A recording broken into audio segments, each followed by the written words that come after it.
నలుగురు ఎవరైతేనే అంతటి నీ నామను బట్టి చెప్పబడుతుంది ప్రతిదీ వారు జయము పొందేవారు చెప్పారు. అలాగనే చెప్పబడుతుంది మా హృదయాలను సరిచేయబడి ప్రతిదీ జయము పొందుకొని చెప్పబడుతుంది.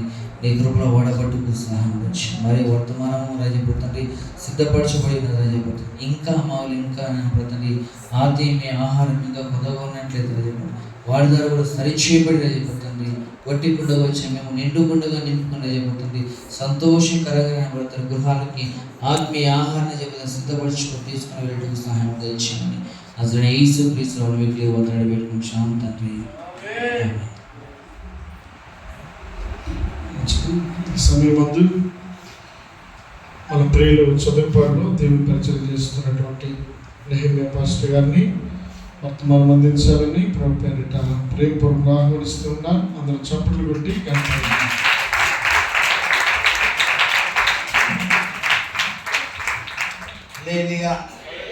ప్రభు యేసుక్రీస్తు నామములో కూడి వచ్చిన మీ అందరికీ నా హృదయపూర్వక వందనాలు.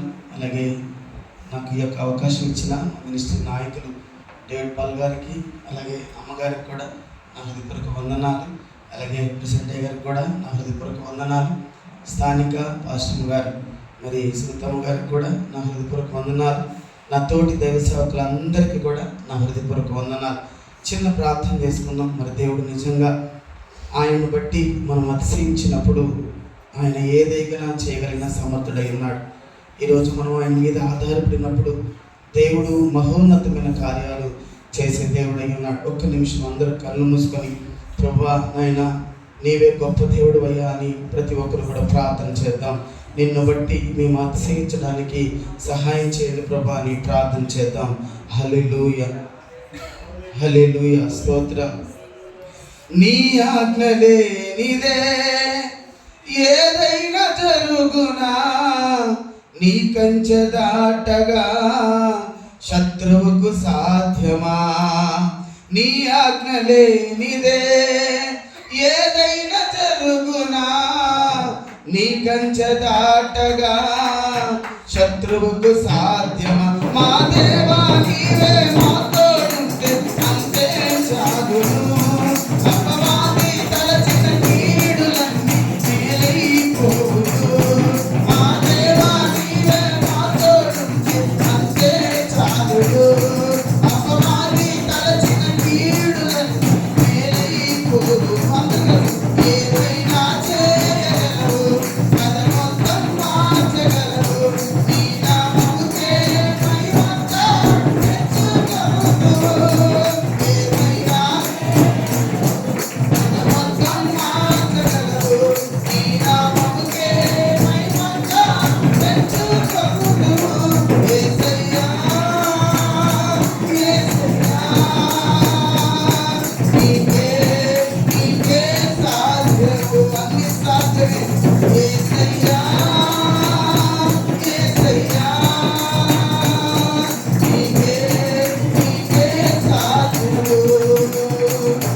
యేసయ్యా అందరూ కలిసి ఒకసారి సమస్తము సాధ్యమయ్యా మా జీవితాల్లో ఏదైనా చేయగలవయ్యా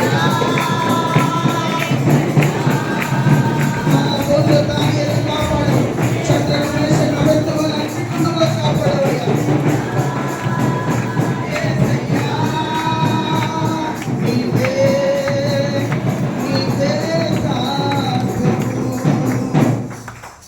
మహాపరిశుద్ధుడైన మా తండ్రి, ప్రేమ కలిగిన మా యేసయ్య నీ పాదాలకు వందనాలు చెల్లిస్తున్నాను. తెచ్చుకోమని నాకు ఈ అవకాశం ఇచ్చిన నాయన నీ దాసులను బట్టి, అయ్యా ప్రియ సంఘాన్ని బట్టి, ఇక్కడ సేవ చేసిన నీ దాసులను బట్టి కూడా నేను స్తుతిస్తూ యేసు పేరిట అడుగుచున్నాము తండ్రి.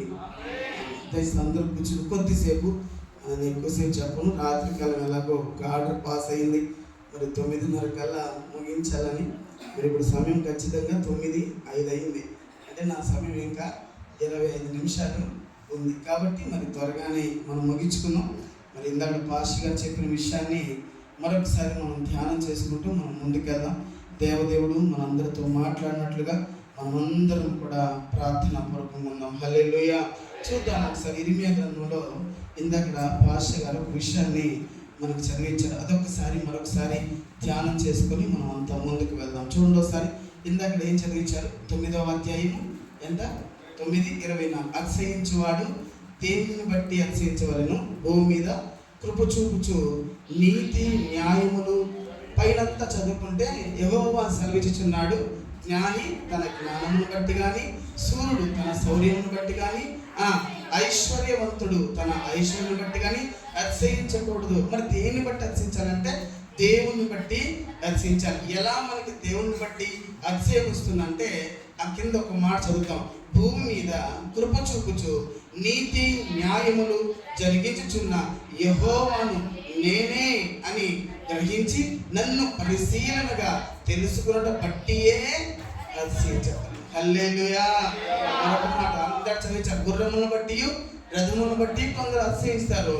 మనమైతే మన దేవుడైనా యెహోవాను, అసలు ఆ దేవుడు ఎలాంటి వాడు మనకు తెలియాలి. ఆ దేవుడు ఎలాంటి వాడు, ఏం చేయగలడు, ఇక్కడ నీతి న్యాయాలు జరిగించే దేవుడు ఆయన. అన్యాయాన్ని సహించడు. అన్యాయం జరుగుతున్నప్పుడు ఆయన ఓర్చుకోలేడు. ఆయన సమస్తాన్ని చూచున్న దేవుడు కనుక ఈ రోజున మన కుటుంబాల్లో కొంతమంది పైకి చెప్పుకోలేని బాధలు కొన్ని ఉంటాయి. అందరికి చెప్పుకోలేని వాటిని, కానీ ఆకాశం ఉన్న దేవుడు సర్వాన్ని కూడా చూస్తున్నాడు. ఉదాహరణ మనం గమనించినట్లయితే యాకోబుకి 2 భార్యలు ఉన్నారు. యాకోబు వివాహం రాహేలు కొరకు ఎంతో ప్రేమించి వివాహం చేసుకుందాం అనుకున్నాడు. తండ్రి లాబాను మోసం చేసి లేయానిచ్చి పెళ్లి చేశాడు. ఈ స్టోరీ మీ అందరికి కూడా తెలుసు, త్వరగా వెళ్ళిపోతారు. ఇక్కడ మనం గమనిస్తే తండ్రి ఏమో చేతులు దులుపుకున్నట్టుగా మనం చూస్తున్నాం.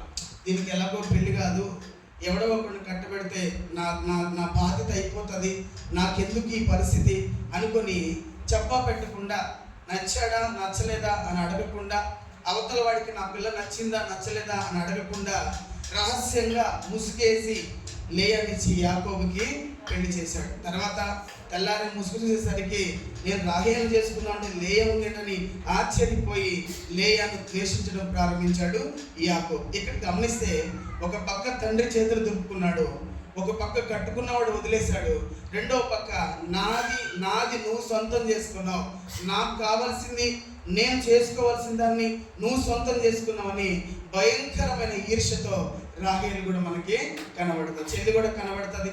అన్న తండ్రి ప్రేమ లేదు, కట్టుకున్నవాడు ప్రేమ లేదు, తోడబుట్టినవాడు ప్రేమ లేదు. ఈ బాధ ఎవరికి చెప్పుకోలేము. తల్లిదండ్రులు భార్య భర్తల మధ్య ఏదైనా గొడవ రాగానే ఫస్ట్ మనం ఫోన్ లేదు, తల్లిదండ్రులకే మనం ఫోన్ చేస్తాం. అమ్మ నా పరిస్థితి ఎలా ఉంది, నాన్న నా పరిస్థితి. అసలు తండ్రే మోసం చేసి పెళ్లి చేశాడు. సరే తోబుట్టులు చెప్పుకోవడానికి కూడా అక్కడ ఉంది కదా. రాహేలు లేయాను ద్వేషించి ఇబ్బంది పెడుతున్నట్టుగా మనం చూడగలం. కానీ ఇదంతా ఎవరికి చెప్పుకోకపోయినా అక్కడ ఒక మంచి మాట్లాడుతుంటే ఆది గ్రంథంలో లేయా ద్వేషించబడుట యెహోవా చూచెను. చెప్పలు కూడా స్తోత్రం చెల్లిద్దాం. హల్లెలూయా. ఈరోజు మనం ద్వేషించబడుట, మనం అవమానించబడుట, మనం తృణీకరించబడుట, ఆకాశమందు దేవుడు ఆయన ఎవరంటే చూచే దేవుడు. ఆయన పరిశీలనగా చూడ ఏం చూస్తున్నాడు, ప్రతిదీ గమనిస్తున్నాడు ఆయన మన చర్యను. అందుకే మనం బయటికి వెళ్ళినప్పుడు చూస్తున్నాడు, లోనికి వచ్చినప్పుడు చూస్తున్నాడు, మనం కూర్చోవడం తెలుసు, నుంచోవడం తెలుసు, పరిశీలనగా తీస్తే. అందుకే హాగర్ చెప్పింది, అయ్యా నువ్వు చూచుచున్న దేవుడు. ఈ రోజు యెహోవాను బట్టి మన అతిశయం ఏంటో తెలుసా? మనం ఎక్కడికి వెళ్ళినా దేవుడు మనల్ని చూస్తున్నాడు రా. నా కష్టాన్ని చూస్తాడా, నా బాధను చూస్తాడా, నా దుఃఖాన్ని చూస్తాడా, నా వేదనను చూస్తాడా, ఒక నిరీక్షణ నీకు వచ్చినప్పుడు, అప్పుడు నా తండ్రి నన్ను చూచేవాడు, నన్ను పట్టించుకునేవాడు, నా కష్టాన్ని ఎరిగినవాడని నువ్వు తలపోసుకున్నప్పుడు, అప్పుడు దేవుని బట్టి మనకు అతిశయం వస్తుంది. హల్లెలూయా, స్తోత్రం చేద్దాం గట్టిగా, హల్లెలూయా. మనం దేవుడిని బట్టి అతిశయించాలి. ఈ రోజున మనల్ని ఎవరు ఇబ్బంది పెడుతున్నా కూడా దేవుడు మనతో ఉన్నాడన్న అతిశయం మనకు ఉండాలా. హల్లెలూయా. కానీ ఇప్పుడు చాలా మంది ఏం చేస్తున్నారంటే, నేను త్వర న్యాయాధిపతుల గ్రంథంలో చిన్న మాట కొద్దిసేపు నేను చెప్తాను. న్యాయాధిపతుల గ్రంథం 6వ అధ్యాయం త్వరగా నేను ముగిస్తాను. 6వ అధ్యాయం మనం చెప్పుకున్న 5వ వచనం చదువుదాం ఒకసారి. వారు వంటలను లెక్క లేకుండా ఉండెను, దేశమును పాడు చేయటకు వారి దానిలోనికి వచ్చింది. ఇశ్రాయేలీలు మిథ్యానీయుల వలన మిక్కిలి హీన దశకు వచ్చారు. ఇక్కడ మీరు గమనిస్తే ఇందాక వాక్యాన్ని బట్టి మనకు అర్థమవుతుంది, జ్ఞాని తన జ్ఞానాన్ని బట్టి అతిశయించకూడదు, ఐశ్వర్యవంతుడు తన ఐశ్వర్యాన్ని బట్టి అతిశయించకూడదు. ఇక్కడ ఇశ్రాయేలీలు వీళ్ళ పరిస్థితి ఎలా ఉంటుందంటే, లేకపోతే చేయి చాపుతారు, ఉంటే చెయ్యి ఎగరేస్తారు. మళ్ళీ అర్థమైందన్నమాట. లేకపోతే చేయి చాపుతారు, ఉంటే మాత్రం కాలరు ఎగర. ఇలాంటి పరిస్థితిలో వాళ్ళని మిథ్యానీయుని ఇశ్రాయేలు మీదకి పోనిచ్చాడు. వాళ్ళు ఎలా వచ్చారంటే మిక్కిలి హీన దశకు వచ్చారు. కారణం, వారి ఐశ్వర్యాన్ని బట్టి అతిశయించారు, వారి జ్ఞానాన్ని బట్టి అతిశయించారు, వారి ఫలాన్ని బట్టి అతిశయించారు. దేన్ని బట్టి అయితే వాళ్ళు అతిశయించారో దేవుడు దాన్ని లేకుండా చేశాడు వాళ్ళకి. హల్లెలూయా. హీన దశకు వచ్చారు, హీన దశలోకి వెళ్ళిపోతున్నారు. ఇక్కడ హీన దశలోకి వచ్చినప్పుడు ఒక మనిషి 2 నిర్ణయాలు తీసుకుంటాడు. హీన దశ, ఏం తలపెడుతున్నా నష్టపోతున్నాం, ఎటు వెళుతున్నా ఓడిపోతున్నాం, ఏదైనా పట్టుకుంటే నష్టపోతున్నాం, ఎక్కడికి వెళ్ళినా నష్టం అనే మాట వినబడుతుంది. ఇక్కడ దేవుడు వదిలేశాడా, దేవుడు మర్చిపోయాడా విషయం పక్కన పెడితే, ఇవన్నీ ఆలోచించకుండా మనిషి 2 నిర్ణయాలు తీసుకుంటాడు. ఇంక ఈ పరిస్థితి అంతా ఎందుకు, ఇక ఇది నేను చూడలేని చెప్పి చాలా మంది సూసైడ్ చేసుకున్నారు. ఇంట్లో ఏం చేసినా అదే అప్పులు, రోగాలు, ఇబ్బందులు, ఇంకెందుకు, చచ్చిపోతే బాగుండు అని కొంతమంది అనుకుంటారు. ఏం దేవుడు మనకేం చేశాడు అని దేవుడు వదిలిపెట్టేవాళ్ళు ఉంటారు. ఒక రోజునంట యేసయ్య గారి దగ్గరికి 2 స్త్రీలు వచ్చారంట. హల్లెలూయా. 2 స్త్రీలు వచ్చి, ఫస్ట్ ఒక ఆవిడ వచ్చిందంట. ఆవిడ రాగానే ఆవిడ అడిగాడంట, అమ్మా ఏందమ్మా సరిగ్గా ప్రార్థనకు రావట్లేదు, ఏమైందమ్మా అంటే, ఏం చెప్పనన్నయ్య, అప్పుడు ఎంత బాధపడ్డావన్నయ్య, నీకు తెలుసు కదా, రాత్రి పగళ్ళు నా భర్త నేను ఎంత కన్నీరు కార్చామన్నయ్య. ఈరోజు దేవుడు దయ వల్ల మా భర్త ఏది పట్టుకున్నా గెలుస్తున్నామన్నయ్య, వ్యాపారం ఎక్కడ తలపెట్టాము కూడా ఒక్క బ్రాంచ్ కాదన్నయ్య, టంగుటూరు మొదలుకొని వర్ధనేనిపాలెం వరకు బ్రాంచ్ పక్కన బ్రాంచ్ పెట్టుకుంటూ వచ్చాం. ఎక్కడ అసలు ఖాళీయే లేదన్నయ్య, ప్రార్థనకు వద్దామంటే, ఆయన ప్రార్థనకు రమ్మంటే అక్కడ సంతకాలు అంటాడు, ఇక్కడ సంతకాలు అంటాడు, వాళ్ళకి డబ్బులు ఇవ్వాలి, వీళ్ళకి డబ్బులు ఇవ్వాలి, వాళ్ళు మనకి ఇవ్వాలంటారు అన్నయ్య. ఇలాగా ప్రార్థనకి రాలేకపోతున్నాం అన్నయ్య, దేవుడు మమ్మల్ని అంత దీవించడం అన్నయ్య అనేదంట. రెండవని అడిగాడంట, ఏందమ్మా ఈ మధ్య ప్రార్థనకి రావట్లేదంటే, ఏం ప్రార్థన అన్నయ్య, అప్పుడు దేవుడు ఎంత దీవించాడు అన్నయ్య. ఇద్దరం సంతోషంగా మోకరించి దేవుని స్తుతించాం, దేవుని మహిమపరిచాం. ఈరోజు ఉన్నదంతా పోయిందన్నయ్య, రూపాయి లేదన్నయ్య, ఎక్కడికి పోయినా నష్టం. ఇంకా అన్నాడు, ఏం దేవుడిని ఇక ప్రార్థన లేదు, దేవుని పక్కన పెట్టన్నాడు అంట. ఇక్కడ ఇద్దరు మేలు జరిగితే మర్చిపోతారు, మేలు జరిగినా మర్చిపోతారు, కీడు జరిగినా మర్చిపోతారు. జనాలు ఇలా ఉన్నారండి ఈ మధ్య. ఇక్కడ గమనిస్తే ఇశ్రాయేలీయులు హీన దశకు వచ్చేసారు. ఇక్కడ మనం గుర్తుపెట్టుకోవాల్సిన విషయం, దేవుడు చూచే దేవుడు ఆయన, మన స్థితిగతులను గమనిస్తున్నాడు ఆయన. గమనిస్తున్న దేవునికి మనం ఏం చేయాలంటే, అక్కడ ఒక మాట మనం చదువుకున్నాం, చూడండి ఒకసారి. ఇశ్రాయేలీయులు మిథ్యానీయుల వలన మిక్కిలి హీన దశకు వచ్చినప్పుడు వారు యెహోవాకు మొర్ర పెట్టిరి. చెప్పడం స్తోత్రం చెల్లిద్దాం. హల్లెలూయా. ఒకవేళ పడిపోయి ఉన్నావా, అర్థం కాని పరిస్థితిలో ఉన్నావా, ప్రార్థన చెయ్యి. రెండవదిగా నీ ప్రార్థన వినే దేవుడు ఆయన. హల్లెలూయా. నా ప్రార్థన వింటాడు, నాకు సహాయం చేస్తాడు అనుకున్నప్పుడు నీకు అతిశయం వస్తుంది. మన ప్రార్థన వినే దేవుడు ఆయన. కానీ ఇక్కడ ఇక్కడ మనం గమనిస్తే ఇంకొక వ్యక్తి మనకు కనబడతాడు. ఆ 11వ వచనం చదువుకుంటే, యెహోవా దూత వచ్చి ఆ అక్షరాల పైన ఆ మిద్యానుల వల్ల భయపడి ఒక అతను గానుగు చాటును ఏం చేస్తాడంట, తొల్లగొట్టుకుంటా ఉన్నాడు. మిద్యానులు వాళ్ళందరూ వచ్చేసారు. గిద్యోనికి ఏం చేయాలో అర్థం కాల. ఇక ఏం చేయట్లా, సైలెంట్ అయిపోయాడు అంతే. ఇంకా ఏం చేయడు, ఇంకా ఏం మాట్లాడు, ఇంకా ఏం చేయడం, సైలెంట్ అయిపోతాం. ప్రార్థన చేయలేం, ఆరాధించలేం, స్తుతించలేం, ఏం చేయకుండా మౌనం అయిపోతాం. మనం మౌనం ఉంటే దేవుడు ప్రత్యక్షం అవడండి. మనం మాట్లాడటం ప్రారంభించాలి. దేవుడి సన్నిధిలో మనం ప్రార్థన చేయడం ప్రారంభించాలి. కన్నీరు కార్చడం ప్రారంభించాలి. యెహోవా మీద ఆధారపడడం మనం అలవాటు చేసుకోవాలి. ఒకవేళ గర్వించామా, ఒకవేళ అసహించామా, వాటిని పోగొట్టుకున్న వాటిని కూడా తిరిగి ఇవ్వగలిగిన సమర్థుడై ఉన్నాడు ఆయన. ఆయన వైపు మనం చూడాలి. ఇక్కడ దాక్కున్నాడు, ఎవరికి కనబడకుండా తను మరుగు చేసుకున్నాడు. అక్కడ గమనించండి, యెహోవా దూత అన్నమాట 12. యెహోవా దూత అతనికి కనబడి, పరాక్రమం గల బలాఢ్యుడా, యెహోవా నీకు తోడై ఉన్నాడని అతనితో చెప్పి. ఇక్కడ నాకు ఒక మాట చాలా నచ్చిందండి. దాక్కున్నాడు, ఎవరికి కనబడకుండా దాక్కున్నాడు. ఎవరు ప్రత్యక్షమయ్యారంట? అందరు చెప్పాలి. ఎవరంట? అందరు గట్టి మీరు మాట్లాడరా? ఎవరు ప్రత్యక్షమయ్యారు? యెహోవా దూత ప్రత్యక్షమయ్యింది. యెహోవా దూత ప్రత్యక్షమయ్యి, ఓ పరాక్రమవంతుడా గిద్యోను, భయపడమాక, యెహోవా నీకు తోడుగా ఉన్నాడు అని చెప్పగానే ఇప్పుడు గిద్యోను ప్రార్థన స్టార్ట్ చేశాడు. చదవండి ఒకసారి మాట. యెహోవా నీకు తోడై ఉన్నాడు అనగా గిద్యోను చిత్తం నా ఏలినవాడా. హల్లెలూయా. చిత్తం ఎన్ని తలచినా, ఏది అడిగినా జరిగేది నీ చిత్తమే ప్రభువా. ఈరోజు పరిస్థితులు మన మీదకి వచ్చినప్పుడు, దేవుడు మనతో మాట్లాడుతున్నప్పుడు మనం వెంటనే చిత్తం ప్రభువా అనాలి. మనం వాక్యం వినబడుతున్న నిర్లక్ష్యంగా ఉంటాం. దేవుడు మాట్లాడుతున్న తన దాసుల ద్వారా, సేవకు ద్వారా మాట్లాడుతున్నా, నీకు వచ్చిన బాధలో నిన్ను పైకి లేపాలని, నిన్ను ఆశీర్వదించాలని, నిన్ను లేవనెత్తాలని యెహోవా వాక్కు నీకు వినబడుతుండగా నీవు నిరాశలోకి వెళ్ళిపోయి దేవుడు మాటేను వినకపోతే మనుషుల వల్ల అవుతుందా లేవనెత్తబడడం? మనుషుల చేత తృణీకరించబడుతున్నాం, మనుషుల చేత అవమానించబడుతున్నాం. దేవుని వాక్కు కూడా మనం వినకపోతే ఎవరు మనల్ని లేవనెత్తారు చెప్పండి? ఎవరు మనల్ని పైకి లేపుతారు చెప్పండి? ఈ రోజున దేవుడు మనతో మాట్లాడినప్పుడు వెంటనే చిత్తం ప్రభు అని పలుకమా. హల్లెలూయా. చిత్తం నా ఏలినవాడా. అయ్యా ఏంటయ్యా ఈ పరిస్థితి అన్నప్పుడు ఇక్కడ మీరు గమనించండి. అనగానే అక్కడ చూడండి 14 వద్దాం. మీరందరూ చదువుకున్నారు. అయ్యా నువ్వు ఎంత గొప్ప దేవుడు అయ్యా, మాకు తోడై ఉంటే మాకు ఎందుకు ఈ పరిస్థితి వచ్చిందయ్యా, మాకు ఇదని మాట్లాడుతూ స్టార్ట్ చేశాడు. ప్రార్థన చేయడం ప్రారంభించాడు. దేవుణ్ణి ప్రశ్నించడం ప్రారంభించాడు. ఎప్పుడైతే ప్రార్థన ప్రారంభమైందో 14వ వచనం, అంతటా యెహోవా అతని తట్టు తిరిగి ఫలము. ఫస్ట్ ఎవరు మాట్లాడారు? ఫస్ట్ అందరూ చెప్పండి. ఫస్ట్ ఎవరు వచ్చారు? యెహోవా దూత వచ్చింది. మాట్లాడటం ప్రారంభించగానే ఎవరు ప్రత్యక్షమయ్యారు? యెహోవాయే ప్రత్యక్షమయ్యాడు. నువ్వు ప్రార్థన చేయడం ప్రారంభిస్తే దేవుడే నీ దగ్గరికి వచ్చి నిలబడతాడు. హల్లెలూయా. దేవుడు మన పక్షాన ఉండగా మనకి విరోధి ఎవడండి? మనం ప్రార్థన చేయకే కదా ఈ కష్టాలు, ప్రార్థన మనం సరిగ్గా రాకే కదా ఈ కష్టాలు, ప్రార్థనలో మనం మోకరించలేకే కదా ఈ కష్టాలు. నువ్వు మోకరించగలిగితే దూత కాదు దేవుడే నీకు ప్రత్యక్షం అవుతాడు. ఫస్ట్ దూత వచ్చింది, దూత మాట్లాడుతూ ఉంది. ఎప్పుడైతే మోకరించాడో, చిత్తం అన్నాడో, వెంటనే యెహోవా ప్రత్యక్షమయ్యాడు. హల్లెలూయా.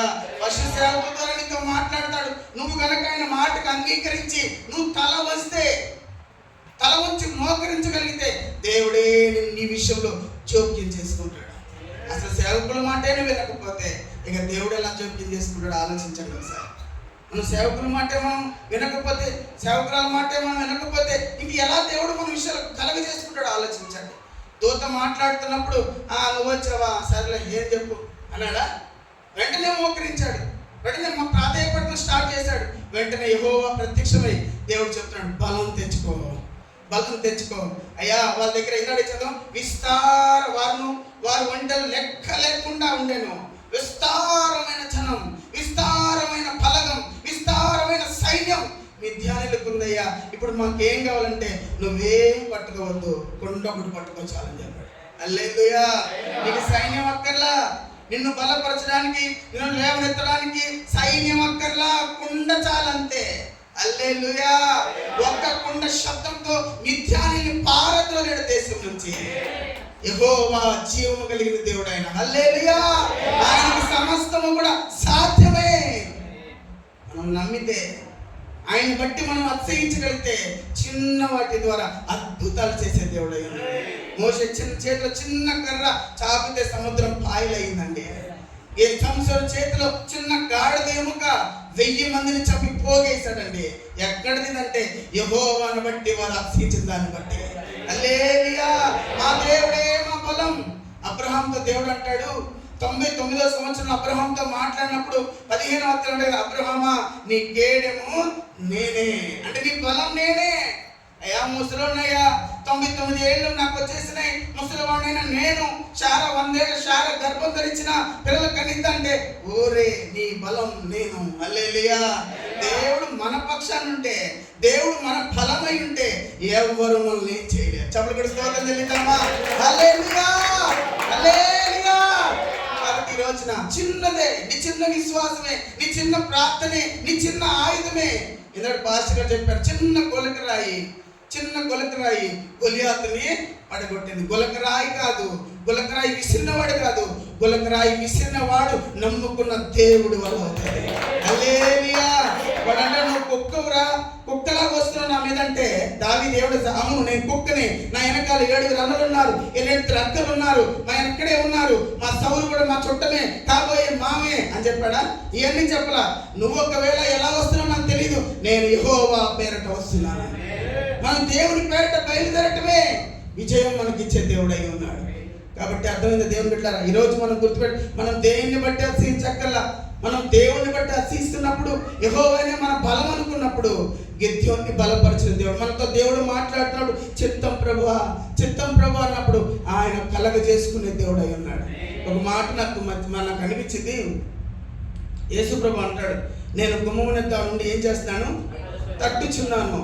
ఎవడైనా నా స్వరం విని తలుపు తీసినట్లా నేను నోలికి వస్తాను. ఒకవేళ తలుపు తీయకపోతే, అందరూ చెప్పాలి, తలుపు తీయకపోతే మనం అంటాము, ప్రభువా ఇల్లు నీదే, నేను నీ బిడ్డను ప్రభువా, నా దగ్గర నీకెందుకు అయ్యే దాపరకం, నేరుగా వచ్చే ప్రభు అంటాం.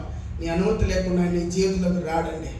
నువ్వు చిత్తం చెప్పాలా, ప్రార్థన చేస్తే కాదు. ప్రభా నీ చిత్తం ప్రభా, నీ ఆజ్ఞకు లోబడుతున్నాం ప్రభా, నీ మాటకు విధేయులమవుతున్నాం ప్రభా అని మనం విధేయులమైనప్పుడు, అది సింహమైన ఎలుగుబంటైనా చీల్చి అవతల పడేస్తాడు. అంతే. ఇందాక చెప్పాడు కదా, నెబుకద్నెజరు రాజా నీకు చెప్పాలన్న చింత కూడా నాకు లేదు. అగ్ని ఏం చేయగలిగిందండి షడ్రక్ మేషక్ అబేద్నెగోని. నేను అనుకుంటా, వాళ్ళు అనుకుంటారు, రే చచ్చిపోతే హతసాక్షులం అవుదాం, బ్రతికితే చరిత్రలో మిగిలిపోతాం. హల్లెలూయా. పిరికితనంగా భయపడతా, వాళ్ళేమనుకుంటారా వీళ్ళేమనుకుంటారా ఏలాగా అది ఇదని కాదండి. ప్రభు మాట్లాడినప్పుడు చిత్తం ప్రభు అని తల వంచితే నీ జీవితాన్ని కలగజేసుకున్న దేవుడు నీ దగ్గర ఉన్న కొద్ది నూనె, ఆ వెదరాల దగ్గర ఏముంది, కొద్ది నూనె, కొద్ది పిండి ఉంది, తాను తినగా తన బంధువులందరూ తిన్నట్టుగా మనం చూస్తున్నాం. కాబట్టి ఈ మధ్యాహ్నం ఈ రాత్రి నా ప్రియమైన దేవుని బిడ్డలారా, మనం దేవుణ్ణి బట్టి ధైర్యం తెచ్చి ఒక మాట చదివి నేను ముగిస్తాను. త్వరగా చూడండి, ఒకసారి చిన్న మాట చదువుకుందాం. చిన్న మాట చదువుకుందాం. హల్లెలూయా. చూడండి, యెహెజ్కేలు గ్రంథం 36వ అధ్యాయం 9వ వచనం. యెహెజ్కేలు గ్రంథం 36వ అధ్యాయం 9వ వచనం. త్వరగా యెహెజ్కేలు గ్రంథం 36వ అధ్యాయం 9వ వచనం చదివి మనం ముగించుకుందాం. యెహెజ్కేలు గ్రంథం 36:9 చదవండి. నేను నీ పక్షమునున్నాను. ఎవరిని ఒకరు చదవండి, నేను కూడా తీసుకుంటా. అయితే 36:9 మళ్ళీ చదవండి ఒకసారి. ఎవరి పక్షంగా? నా పక్షంగా. నీ పక్షంగా లేడా? నేను చదువుతున్నా, నువ్వు చెప్పు ఇప్పుడు చదువుమా. నేను నీ పక్షం. ఇప్పుడు ఎవరి పక్షం ఉన్నాడు? మనందరి పక్షాలు ఉన్నాడు ఆయన. హల్లెలూయా. చదువుమా. నేను నీ పక్షమునున్నాను, నేను మీ తట్టు తిరగగా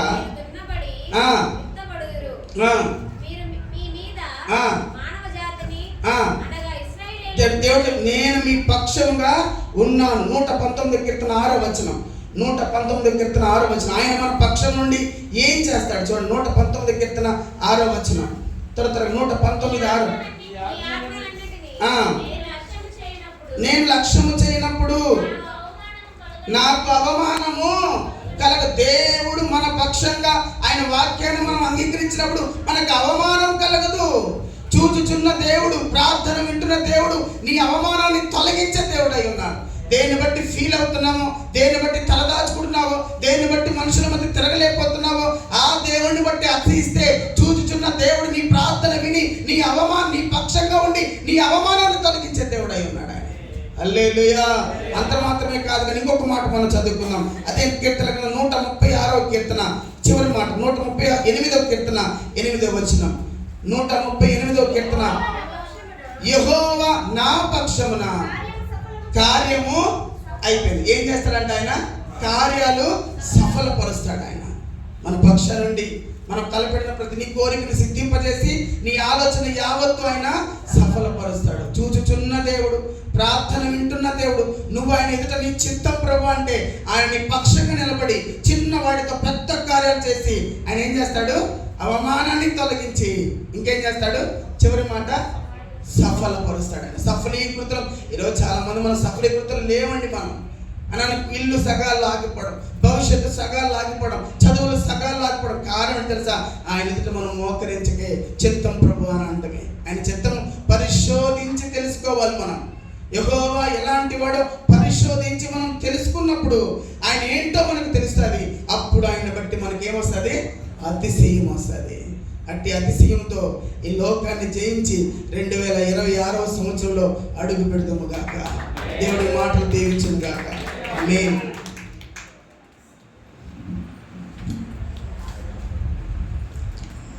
సమయంలో అందరూ కూడా తలలో ఉంచుదాం. దేవుని దాసులు ఇప్పటివరకు తన యొక్క మాటలు, దేవుని యొక్క ఉద్దేశము, దేవుని యొక్క తలంపులు, ఇద్దరు దైవ సేవకులు మన మధ్యలో వర్తమానాన్ని అందించి మన కొరకై విత్తినటువంటి విత్తనాలు మన హృదయాల్లో ఫలించినట్లుగా రాత్రి వేళ మనము అంగీకరించి దేవుని చిత్తమునకు మనం లోపడగలిగితే ఆయన సమస్తాన్ని చూచేటువంటి దేవుడు, సమస్తాన్ని ఎరిగినటువంటి దేవుడు, ఆయన ఏదైనా చేయగలిగినటువంటి దేవుడు. ఈ రాత్రి వేళ నిన్ను నన్ను మనల్ని దర్శించగలిగినటువంటి గొప్ప దేవుడు. నువ్వు అంగీకరించగలిగితే, నువ్వు ఆశపడగలిగితే, నువ్వు ఎదురు చూడగలిగితే, దేవుని వైపు చూడడానికి ఇష్టపడగలిగితే రాత్రి వేళ నీ పరిస్థితులన్నింటినీ కూడా మార్చగలిగినటువంటి గొప్ప దేవుడు. ప్రార్థన చేసుకుందాం.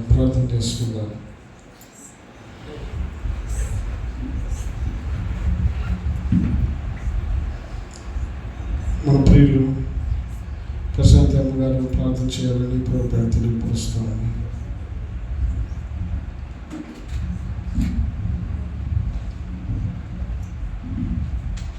ప్రార్థన చేసుకుందాం. కళ్ళు మూసుకుందాం అందరం కూడా. పరిశుద్ధ జీవం గల దేవ, జీవాధిపతి, సర్వశక్తిమంతుడా, మీకు వందనాలు, స్తుతులు, స్తోత్రాలు చెల్లించుకుంటున్నాను దేవ. ఈ రాత్రికాల సమయంలో నాయన ఎంతో అద్భుత రీతిలో నాయన నీకు స్తోత్రం నాయన. ఈ సంఘక్షేమ అభివృద్ధి కొడుకుని మీరు జరిగించిన విధానాన్ని బట్టి లెక్కలేనన్ని స్తుతులు, స్తోత్రాలు చెల్లించుకుంటున్నాను ప్రభావ. పాటల ద్వారా మహిమ పొందినారు దేవ. మా స్తుతులను స్వీకరించండి తండ్రి. అయా స్తుతుల సింహాసనం మీద ఆశలే ఉండాలని నమ్మొచ్చున్నాను తండ్రి. నీకు వందనాలు, స్తుతులు, స్తోత్రాలు తండ్రి. యేసయ్య, మీ దాసులు ఇరువురిని నిలబెట్టుకొని ప్రభావ కూడిన మా అందరితో మీరు ఎంతగానో మాట్లాడినారు. నిజము నాయన తండ్రి, నీకు స్తోత్రం నాయన. అయ్యా, గొప్ప రాజు అయినప్పటికీ కూడా నాయన శద్రక్ మెషక్ అబేద్నెగోలు నాయన నీకు జవాబు ఇవ్వడానికి మాకు చింత లేదు అని అంటున్నారు. నిజము నాయన, ఈ లోకంలో మేము జీవిస్తున్నప్పటికీ నాయన నీకు స్తోత్రం. ఈ లోకంలో ఉన్న వారికి లోపడకుండా నాయన మిమ్మల్ని కలిగిన వారంగా తండ్రి మీ కొరకు మేము జీవించేవారుగా ఉండడానికి సహాయం చేయండి. అట్టి విధముగా ప్రభావ ఇక్కడున్న ప్రతి ఒక్క బిడ్డ తీర్మానాన్ని కలిగి జీవించడానికి సహాయం చేయండి నాయన. అయా యేసయ్యా, నీకు స్తోత్రం. అలాగే నాయన రెండవ వర్తమానం ద్వారా మీ దాసుని నిలబెట్టుకొని మీరు మాతో ఎంతగానో మాట్లాడినారు. నిజము నాయన, నీ ఎంత అతిశయించిన వారి నాయన నీకు స్తోత్రం. మీరు విడిచిపెట్టే దేవుడు కాదు, అవమానం నుంచి విడిపించే దేవుడు నాయన. అయ్యా, మా పక్షంగా ప్రతి కార్యాన్ని సఫలం చేసే దేవుడు నీవు నాయన. అయ్యా, మీరు ఏమైనా చేయగలిగిన దేవుడు, గొప్ప కార్యాలు చేసే దేవుడు, నిన్ను ఆశ్రయించిన వారందరినీ కూడా నాయన నీకు స్తోత్రం. నీవు దీవించే దేవుడు నాయన, బలపరచువాడవు నాయన, నీకు వందనాలు. అయ్యా, వర్తమానాలను అందించిన దాసులు మీరు దీవించండి, వారి కుటుంబాన్ని దీవించండి, సంఘాలను మీరు దీవించండి నాయన. అయ్యా, వర్తమానం వినడానికి వచ్చిన సంఘస్థులందరినీ కూడా మీరు జ్ఞాపకం చేసుకోండి. వినిన వర్తమానాన్ని హృదయంలో భద్రపరుచుకొని వాటి ప్రకారంగా జీవించడానికి సహాయం చేయండి నాయన. ఈ గుడికి